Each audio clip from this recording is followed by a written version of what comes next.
Hello everyone. तो next classical mechanics का last topic है स्पेशल थ्योरी ऑफ रिलेटिविटी।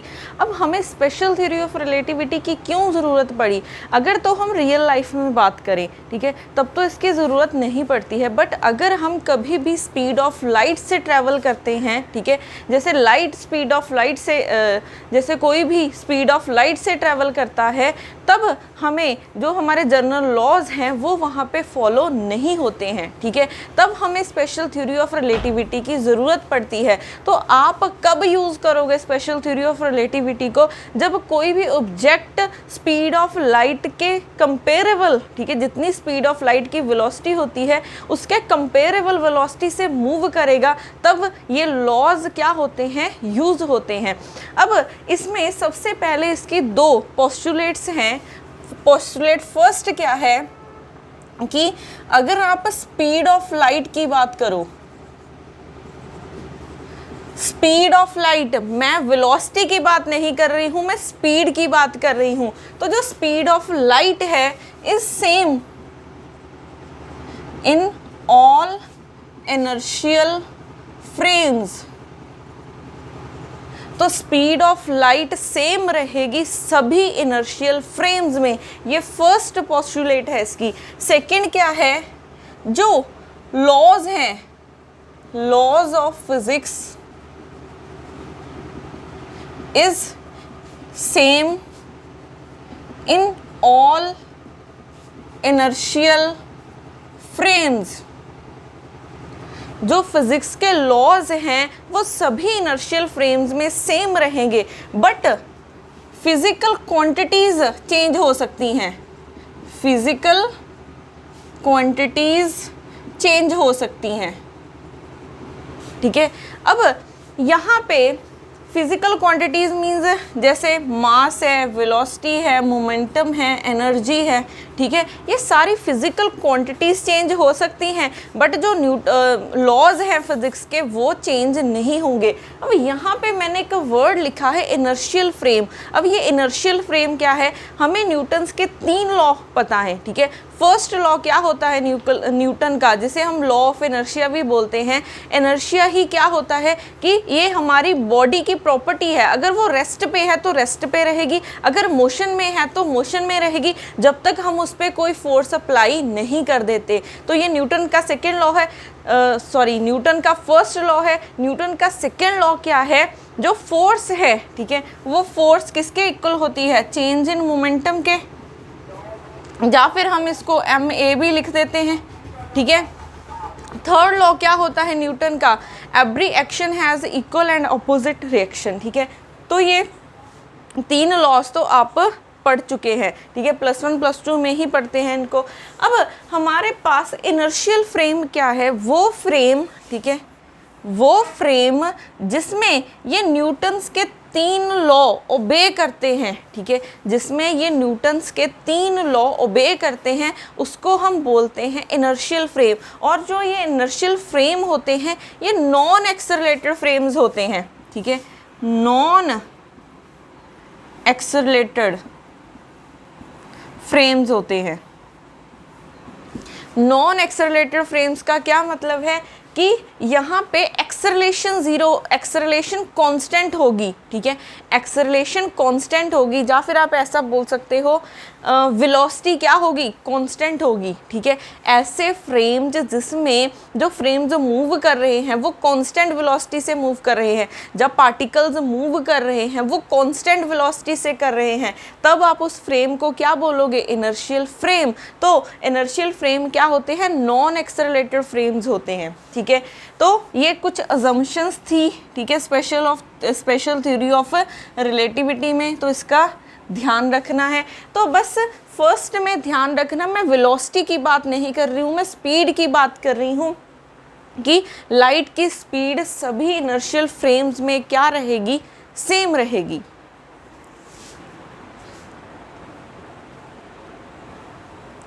अब नेक्स्ट है हमारे पास गैलीलियन ट्रांसफॉर्मेशन।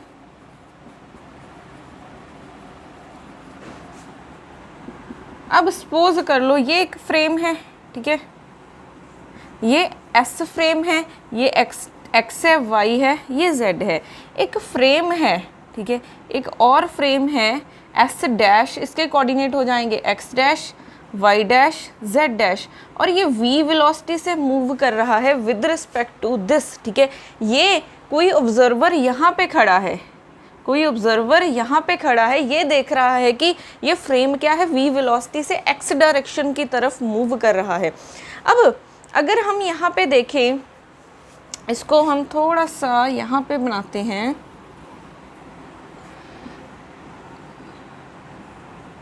ठीक है, कोई यहाँ पे बनाते हैं इसको, ये एक्स डैश है, ये वाई डैश है, ये क्या है, जेड डैश है, ठीक है।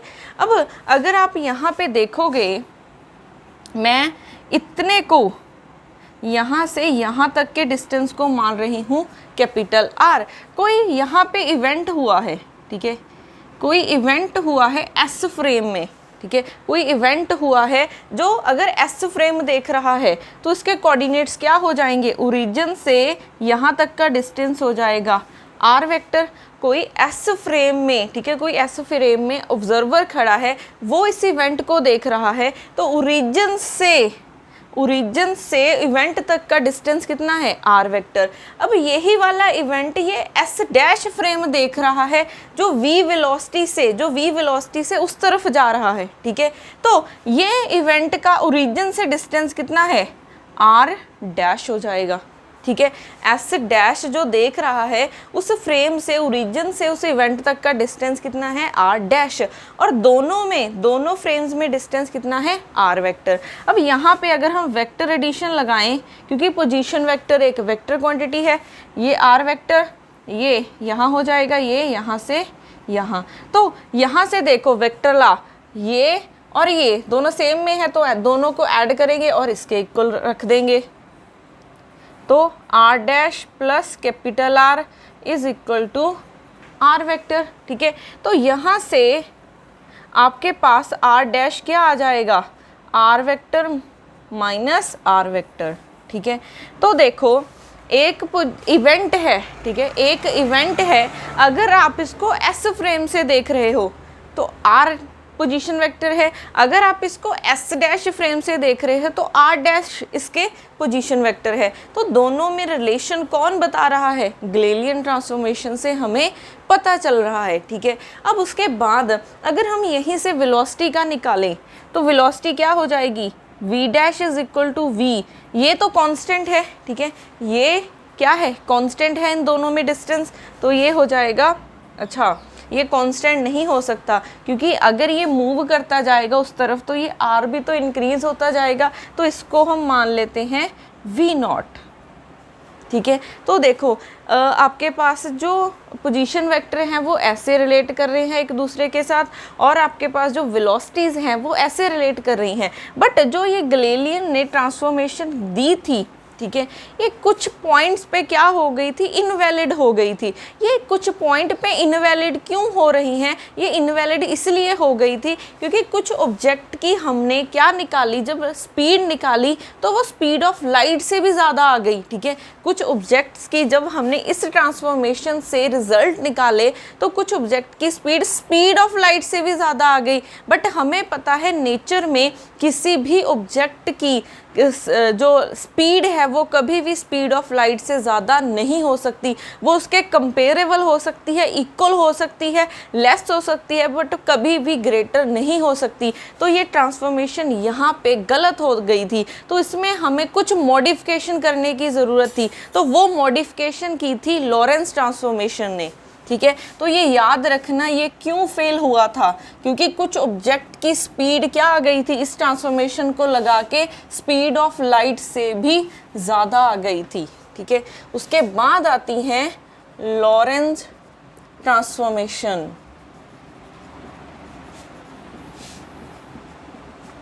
तो ये देखो ट्रांसफॉर्मेशन क्या है, आपके पास एक्स डैश, ठीक है, इसको दोबारा बनाते हैं,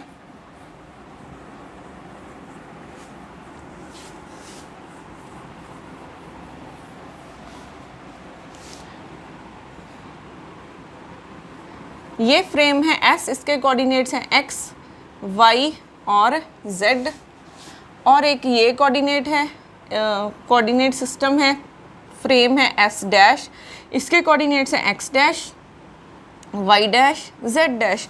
अब ये फ्रेम मूव कर रहा है एक्स डायरेक्शन में, ठीक है, ये फ्रेम एक्स डायरेक्शन में मूव कर रहा है with the velocity v with respect to s। s में कोई ऑब्जर्वर खड़ा है, वो देख रहा है कि s dash frame v velocity से x डैश की तरफ जा रहा है, x डायरेक्शन की तरफ जा रहा है। अब यहाँ पे एक पॉइंट नोट कर लो कि जो भी ट्रांसफॉर्मेशंस होंगी, जो भी चेंजेस होंगे, वो किस डायरेक्शन में होंगे, ठीक है, उस क्वांटिटीज़ में होंगे जो मोशन के अलोंग है, ठीक है। अब यहाँ पे मोशन किस डायरेक्शन में हो रहा है, एक्स डायरेक्शन में हो रहा है, तो जो एक्स के अलोंग कोऑर्डिनेट्स होंगे, क्वांटिटीज़ होंगी, सिर्फ उसमें चेंज आएगा। बाकी क्वांटिटीज़ हैं जो परपेंडिकुलर है इसके, उसमें कोई चेंज नहीं आएगा। तो यहाँ पे अगर एक्स के अलोंग मोशन हो रहा है, x के अलोंग मोशन हो रहा है, तो इसमें चेंज आएगा x minus v t by root 1 minus v square by c square, और y डैश सेम रहेगा, z डैश भी क्या रहेगा, सेम रहेगा, ठीक है, क्योंकि x पैरेलल है इसके, तो x में चेंज आएगा। y और z क्या है, x के परपेंडिकुलर है, तो इन दोनों में कोई चेंज नहीं आएगा। और यहाँ पे t डैश क्या हो जाएगा, t डैश हो जाएगा t minus v x by c square by root 1 minus v square by c square. अब यहाँ पे इसको मैं ऐसे लिख रही हूँ, ठीक है, और इसको मैं लिख रही हूँ gamma times t minus v x by c square. अब यहाँ पे गामा क्या है, गामा इक्वल है 1 by root 1 minus v square by c square, ठीक है। गामा किसके इक्वल है, 1 by root 1 minus v square by c square. V क्या है, वेलोसिटी है, जिस वेलोसिटी से वो फ्रेम मूव कर रहा है, ठीक है। सी क्या है, स्पीड ऑफ लाइट है। अब यहाँ पे देखो कोई इवेंट हुआ यहाँ पे, ठीक है, इसका अगर s देख रहा है तो कोऑर्डिनेट x y z और t हैं। अगर s डैश देखेगा इसी इवेंट को तो उसके कोऑर्डिनेट हो जाएंगे x dash, y dash, z dash और t डैश, ठीक है। ये बहुत ध्यान रखने वाली बात है कि अगर एस फ्रेम, ठीक है, ये इसका रेस्ट फ्रेम है, क्योंकि ये फ्रेम तो रेस्ट पे है, तो रेस्ट फ्रेम में देखोगे तो कोऑर्डिनेट्स कितने हैं इस इवेंट के, एक्स वाई जेड और टी। अगर कोई फ्रेम मूव कर रहा है, वो इसको देख रहा है इवेंट को, तो इसके कोऑर्डिनेट हो जाएंगे x dash, y dash, z dash और टी डैश, ठीक है। अब ये है कोऑर्डिनेट्स और टाइम में ट्रांसफॉर्मेशन। अब यहाँ पे एक और पॉइंट आता है, जो गैलीलियन ट्रांसफॉर्मेशंस थी वो सिर्फ पोजीशन पे बनी थी, ठीक है, वो सिर्फ पोजीशन पे बनी थी, बट उसने बोला था कि टाइम एक इनवेरिएंट क्वांटिटी है, मींस टाइम में कोई चेंज नहीं आता है, चाहे आप उसके रेस्ट फ्रेम से देखो, चाहे आप मूविंग फ्रेम से देखो, टाइम में कोई भी चेंज नहीं आएगा। तो वो गैलीलियन ट्रांसफॉर्मेशन वहाँ पे भी इनकरेक्ट हो गई, क्योंकि टाइम डायलेशन भी होती है। अगर कोई क्लॉक स्पीड ऑफ लाइट से ट्रैवल करेगी तो वहाँ पे टाइम डायलेशन भी होगी, तो गैलीलियन ट्रांसफॉर्मेशन वहाँ पे भी फेल हुई थी। तो उसकी दो लिमिटेशंस थी, उसकी वजह से हमें उसमें मॉडिफिकेशन करनी पड़ी, वो थी लॉरेंस ट्रांसफॉर्मेशन ने मॉडिफिकेशन की। तो इसमें कोऑर्डिनेट्स में ट्रांसफॉर्मेशन होती है और टाइम में भी ट्रांसफॉर्मेशन होती हैं, ठीक है। तो ये ट्रांसफॉर्मेशन कुछ ऐसे होती हैं। अब ये अगर एक्स डायरेक्शन में ना हो के वेलोसिटी अगर वाई में होती, ठीक है, कोई फ्रेम वाई में मूव कर रहा होता, तब ये क्या होनी थी ट्रांसफॉर्मेशन। तो अगर motion is along y direction,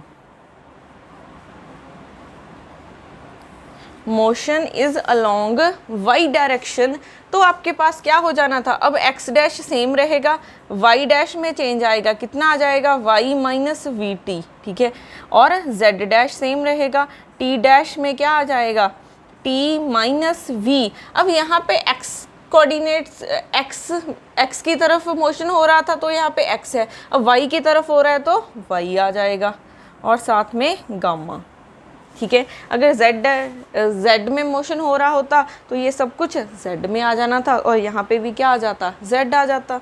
तो इसको भी लिख लेते हैं, if motion is along z direction,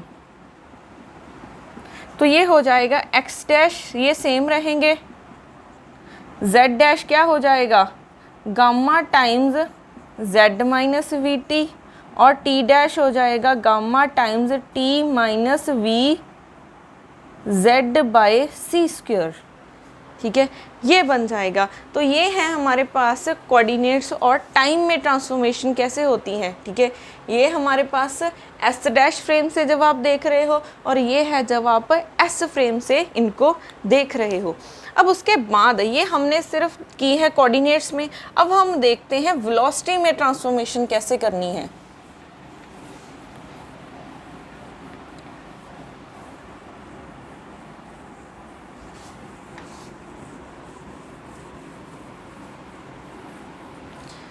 उसके बाद अगर हम वेलोसिटी में ट्रांसफॉर्मेशन देखें, अगर मोशन सिर्फ वन डायमेंशन में हो रहा है, इफ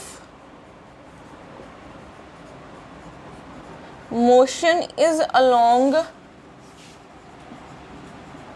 वन डायमेंशन, ठीक है, अगर कोई भी अगर फ्रेम मूव कर रहा है, चाहे पार्टिकल मूव कर रहा है, जो मोशन है वो सिर्फ वन डायमेंशन में हो रहा है, ठीक है, सिर्फ वन डायमेंशन में हो रहा है, तब वेलोसिटी में ट्रांसफॉर्मेशन कैसे होती हैं। तो इसका आपने एक फॉर्मूला याद रखना है। वो फॉर्मूला क्या है, VAB।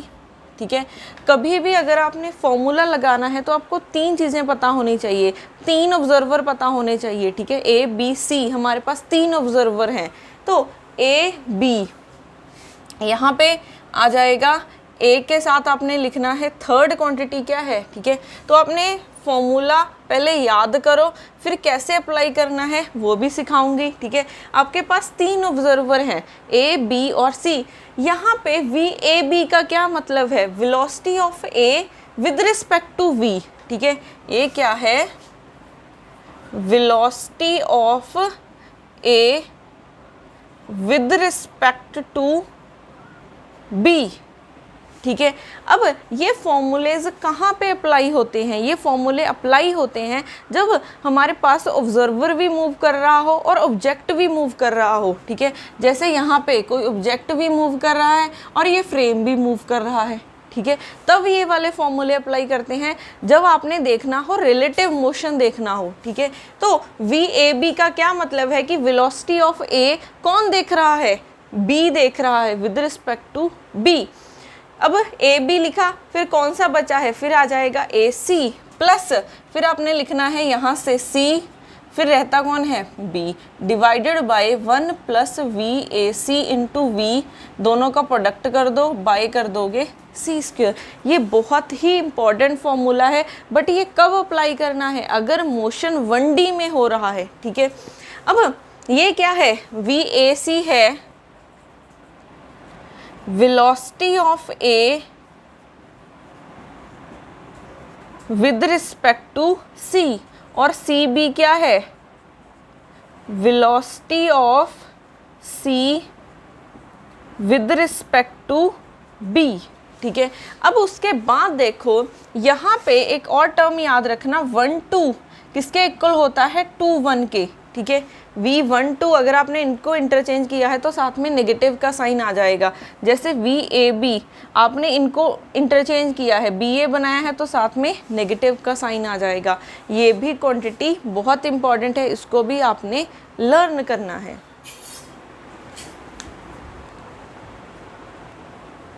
अब उसके बाद देखो, अगर मोशन 1D में या फिर 2D में, ठीक है, अगर मोशन इज इन 2D और इन 3D, तब आप कौन सी ट्रांसफॉर्मेशन यूज़ करोगे। ठीक है, तो ट्रांसफॉर्मेशन यूज़ करोगे Vx डैश, अगर मोशन x के अलोंग हो रहा है। ठीक है, अगर आप देख रहे हो इसमें, ठीक है, अगर आप उसके रेस्ट फ्रेम में देख रहे हो, S फ्रेम में देख रहे हो, तो आपको मिलेंगी वेलोसिटी मिलेगी Vx, Vy, Vz।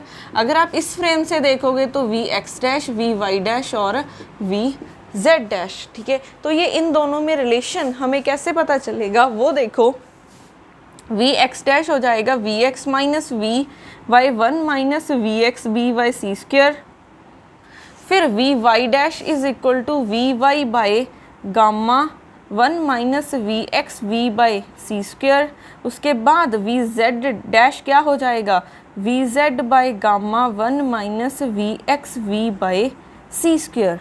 ठीक है, तो ध्यान रखना ये मोशन किसकी तरफ हो रहा है, एक्स डायरेक्शन की तरफ हो रहा है, तब आपके पास ये क्वांटिटीज़ आई हैं। ठीक है, अगर मोशन ये मोशन क्या है, एक्स डायरेक्शन की तरफ हो रहा है, अगर मोशन वाई डायरेक्शन की तरफ होता तब कैसे होता,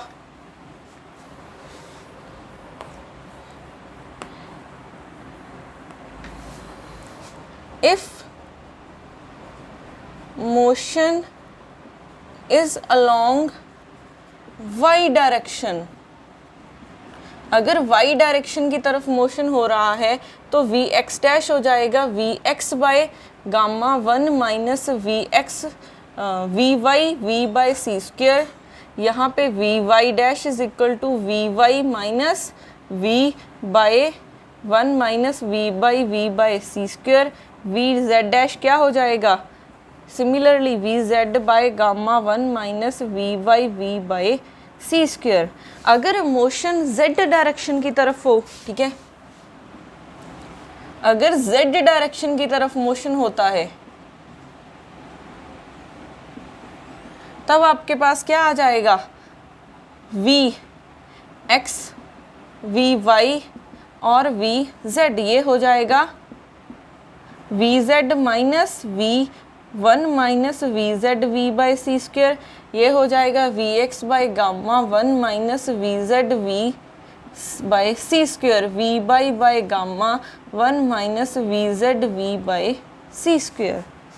ठीक है, तो ये टर्म्स हैं। ठीक है, ये आपको याद होनी चाहिए, अगर मोशन 1D में है तो क्या होएगा और मोशन 2D में है तो क्या होगा।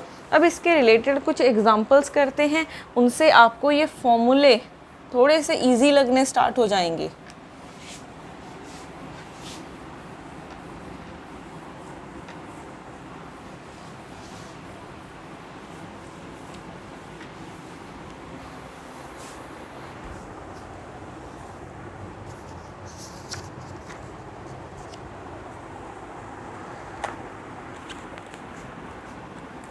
क्वेश्चन है example number 1,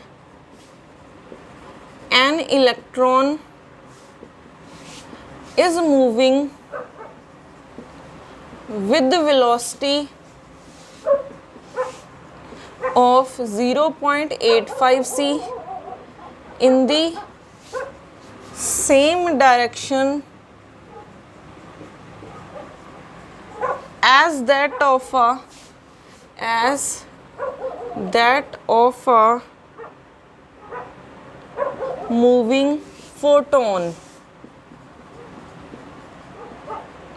The relative velocity of the electron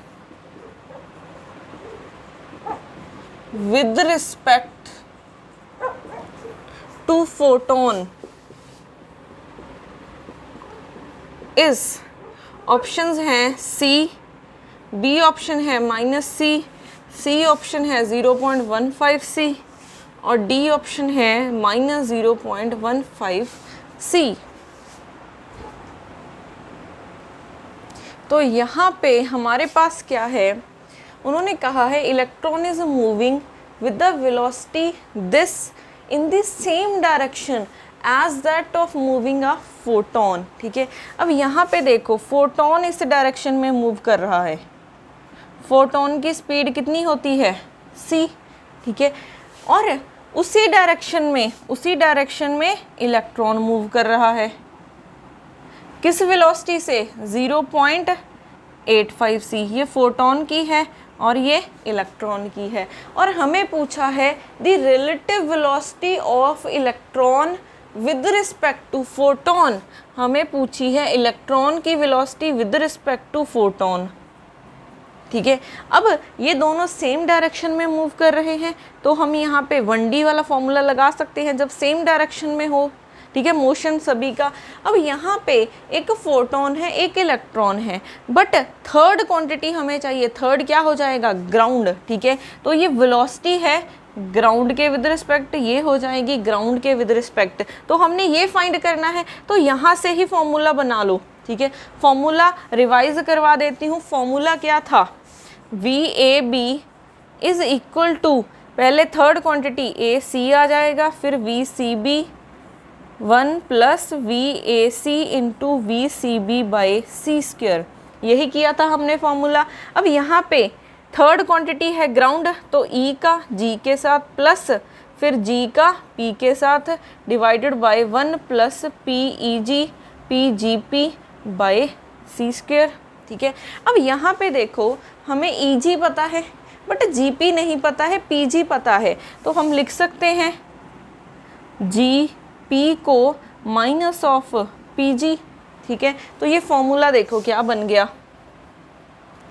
PEG minus PG by 1 minus EG PG by C², ठीक है। यही बन जाएगा। अब सिर्फ आपने वैल्यूज पुट करनी है।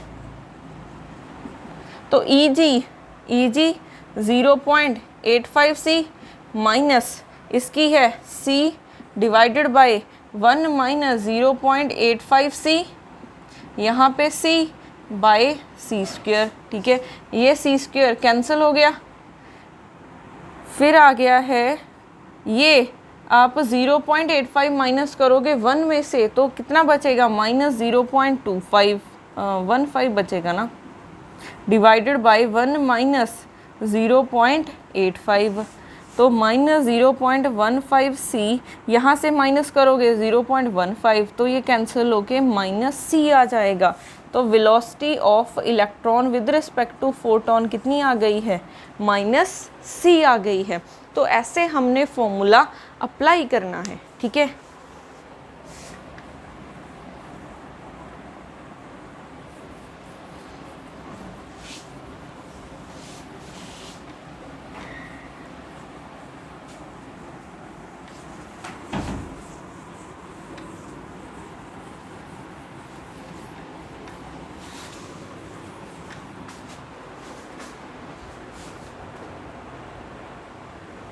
नेक्स्ट एग्जाम्पल है question number 2। Consider 3 inertial frames of reference A, B and C. The frame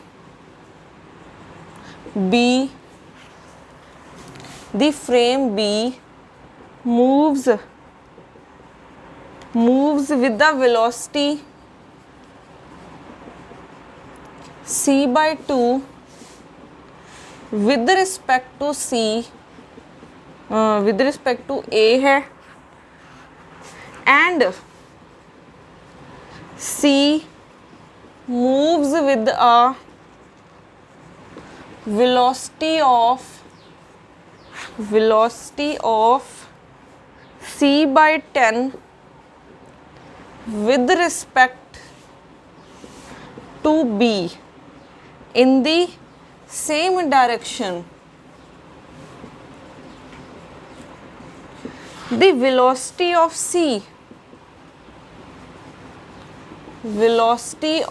C as measured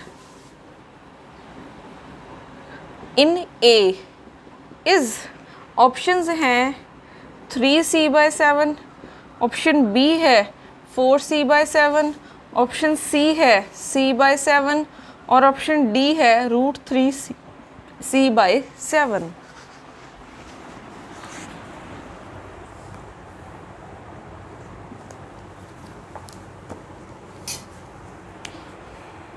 तो यहाँ पे देखो हमारे पास क्वेश्चन में क्या गिवन है, 3 inertial frames गिवन है, ठीक है।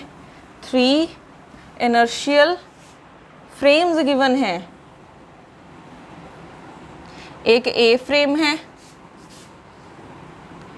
एक B फ्रेम है और एक हो जाएगा C फ्रेम, ठीक है। अब देखो क्या क्या गिवन है, उन्होंने कहा है दी फ्रेम B मूव कर रहा है with the velocity c/2 with respect to A।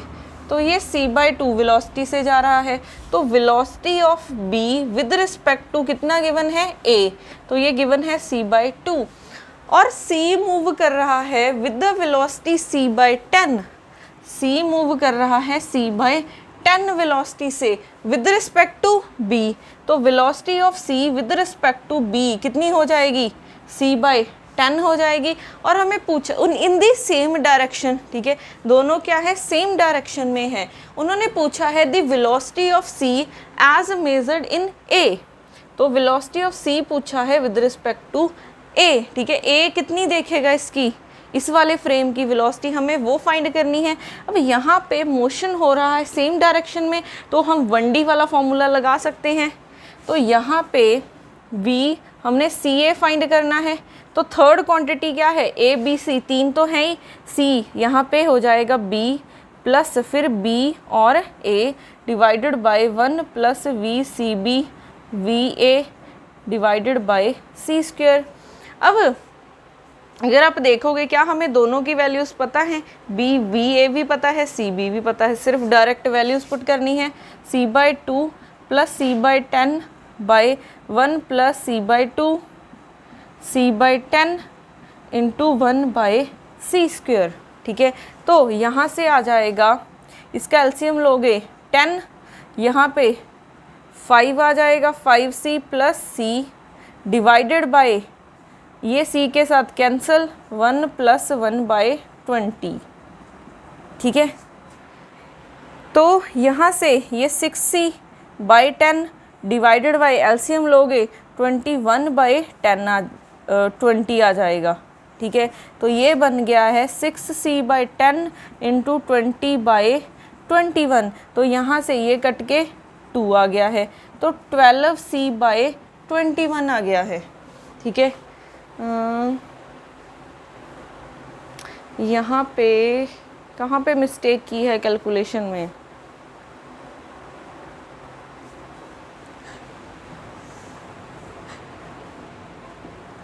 तो हमारे पास यहाँ पे ये 3 पे कैंसिल हो जाएगा 4 और यहाँ पे 7, तो 4c/7 आ जाएगा, ठीक है। तो यहाँ से ऑप्शन बी क्या आ जाएगा, करेक्ट आ जाएगा। तो ऐसे हम फॉर्मूले को यूज़ करते हैं।